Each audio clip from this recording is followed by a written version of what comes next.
Education is the most powerful weapon which you can use to change the world. Nelson Mandela.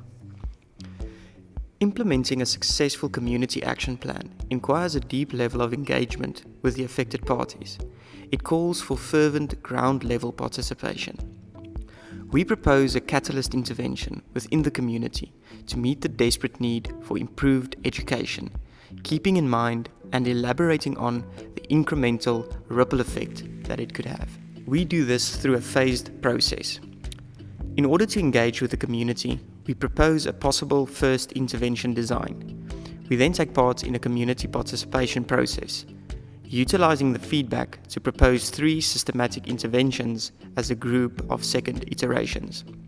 Consolidating our findings and drawing from selected precedents, we present a third and final design iteration, dissected into a catalyst project, successive incremental development, and finally a possible future vision plan. The initial iteration. Having education as our area of focus, we explored potential immediate interventions, ultimately deciding to concentrate on a catalyst project enabling the development of larger or more classrooms. In order to facilitate the incremental educational growth, we realized the need for a synergistic driver. Suggesting the appropriation of the economic system evident within Plastic View, we propose possible stakeholders, drivers or enablers of the educational expansion. The existing creche school is situated in the southern corner of Plastic View. The school facilities are surrounded by economic activities, appropriated by possible economic stakeholders. Our first iteration involves the addition of a classroom protruding from the containers on site. Activating the boundary could allow for economic possibilities to evolve. This, in turn, could lead to further economic growth on the boundary of the school. The economic and educational system would start working together, each causing the other to evolve. We took our initial intervention iteration to site in order to engage with our proposed stakeholders to get their feedback on our ideas. For the public participation process, we used various methods suggested by Nabil Hamdi, such as plans, sections, and a physical cardboard model. We conducted informal interviews by asking various questions. While conducting interviews, we soon realized that the interviewees were much more comfortable using the 3D model for expressing their needs, wants, and ideas. The first day of interviews were conducted solely with the educational stakeholders and staff. Lina voiced her concern for our idea of changing the fence. Nomza agreed that more workshops would benefit the community. The school principal, Sophia, discussed the beneficial effects of a courtyard typology, specifically referring to the safety of children. She also proposed market space adjacent the sport field. Kate, the school cook, spoke about how she would love to be able to sell the food that she prepares for the children as a means of income. The second day of interviews were done with the economical stakeholders, various spaza shop and business owners in close proximity to the school facilities. Francis, along with all the other economic stakeholders, voiced his willingness to participate in community classes. Nomo mentioned pedestrian routes as an informant for economical development. Netsine appropriated the courtyard typology when asked to spatially represent a possible spaza shop development. We compiled the most prominent opinions into a set of enabling informants that could contribute towards our phased community action plan. These informants would guide our development of 3 systematic iterations, namely educational, economic, and a linking iteration. The educational iteration suggests reconfiguring the existing container layout and building on the existing courtyard typology, while the economic iteration focuses on developing on major pedestrian routes and points of interest, such as across the school entrance and on the crossing of roads. The linking iteration is meant to function as a possible link between the economic and the education. By looking at the 3 separate iterations through the lens of various precedents, we were able to filter and define various concepts that would guide us in our next proposed iteration. We looked at Usazazu Secondary School by Wolf Architects, Limufile Co-op, and Siledunkule School by Collective Saga Architects. Usazazu Secondary School makes use of an exemplary activated economic street facade which connects internal workshops with the public. A courtyard typology is used to encourage safety and privacy. Limufile Co-op by Saga Architects is a food production system that combines various functions to encourage economic opportunities and the community food production system. The project is an example of an in-situ upgrading of an existing and functioning community-driven system. All material was either recycled or reclaimed. Silindukule School by Collective Saga Architects focuses on recycled and disposable materials. All methods were easily replicable and teachable, which ensures that the community can maintain the facilities. Construction was communal, including volunteers and community members.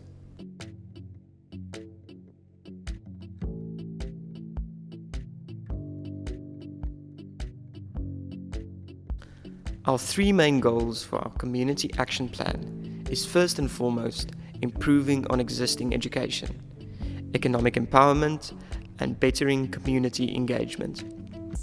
Our objectives are the expansion of classrooms and educational space, enabling economic growth within Plastic View, and bridging the gap between the school and the community through skills development and public participation. Our action plan will be implemented as a phased approach. At each phase, we consider specific stakeholder involvement, spatial development, and the effect on systemic structures. We have identified two main project champions, stakeholders with the ability to enable and guide future upgrading and expansion.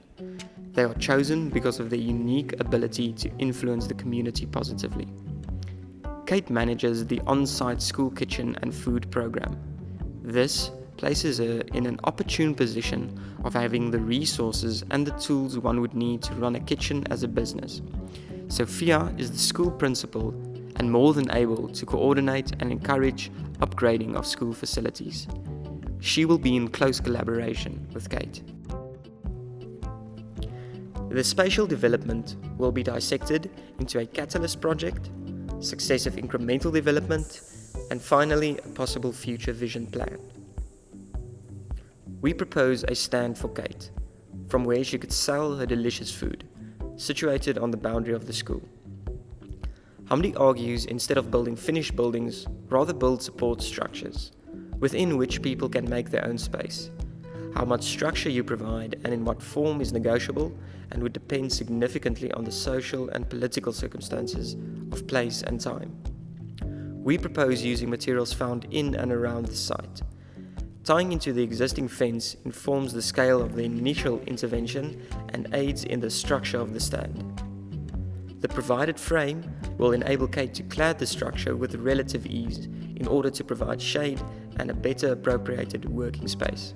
We see the structure starting to display elements evident in economic typologies as mapped on site, identifiable by a slight canopy and seating arrangement on the street facade. We see the initial systemic model evolve. Financial gain for the cook, the school, and economic opportunities feature. Shop owners, workshop facilitators, and community builders form part of the stakeholders involved in the subsequent incremental growth informed and enabled by Kate's kitchen stand. Because of the economic gain Kate could experience, the first probable expansion would be the enlargement of the kitchen in which Kate prepares her food, now not only serving the children of the school, but selling to the community. We see temporary classes emerging on the school site, financed by the kitchen. Further school growth, guided by a simple reconfiguration of the current container layout, means more children start attending afternoon classes, which in turn means the need for more educators. Economic opportunities arise opposite the school entrance as more and more children periodically populate this area. The courtyard typology replicates as the school continues to grow. The gap between school and community starts getting addressed as economic development not only serves school children but also residents participating in nearby soccer and netball games. As Kate's Kitchen grows in popularity and demand increases, we see the cultivation of the existing garden on the school ground. Local landscapers and garden cultivators are employed. The school boundary is activated and appropriated by spaza shop owners. Temporary classrooms expand and get formalized, allowing more children to attend classes and receive necessary education. The expansion of the classes are built by local builders, parents of children in the school. Spaza shops increase along the major pedestrian routes. Suddenly, the business space along the boundary of the school becomes a highly desired space for trade. Classrooms are further formalized, and by providing a new entrance, we see how certain zones of the school could be used by the community as skills sharing and educational spaces. We see how the economic and educational systems work together synergistically, each informing and feeding the other, causing the system to grow continually. Cooperation is coming to a consensus about a common goal, recognizing that no one partner alone can achieve. It's about participation and shared responsibility, consolidating rights and deciding obligation. Underlying the concept of cooperation and partnership are two defining considerations: mutuality and identity.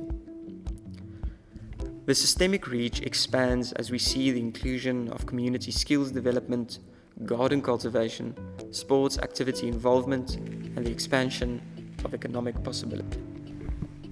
Stakeholders in the third phase of our community action plan include temporary market space owners, new educational staff, and various sports entities.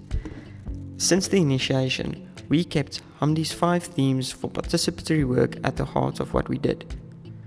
The knowledge that participation is an integral part of making, that change is integral to assuring good fit between people and place over time, the changing roles and responsibilities of experts, providing skills and scoping out opportunity, enabling others to imagine the future that begins now, the relationship between the structures we design and those that we enable to emerge, incrementality, and with example, the concept of a catalyst, of practical interventions with strategic objectives looking for starting points. Building on the principles used in the incremental development, we propose a future vision plan originating from Kate's Catalyst kitchen stand, keeping in mind the various lessons we learned from precedents. We zoom out to show the larger context of Plastic View and the possible way in which the space could be appropriated. We start seeing provision of basic services and the evolution of landscaping, guided by the now educated garden cultivators. More educational structures are erected as the need for more classrooms continue to increase. The more children go to school, the more their parents start playing an active role in the building of classes, led by the community builders. Spaces for skills sharing increase.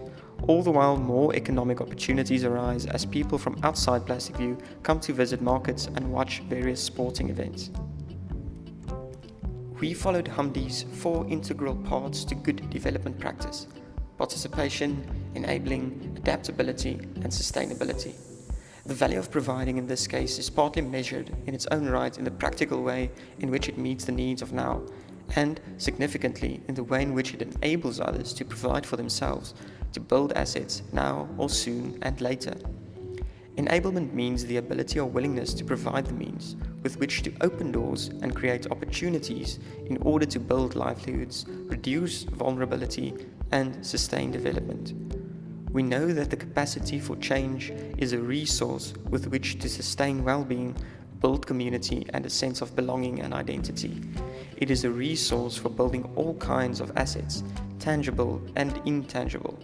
Change and adaptation invoke a natural and inclusive process of incremental adjustments to ensure sustainability over time.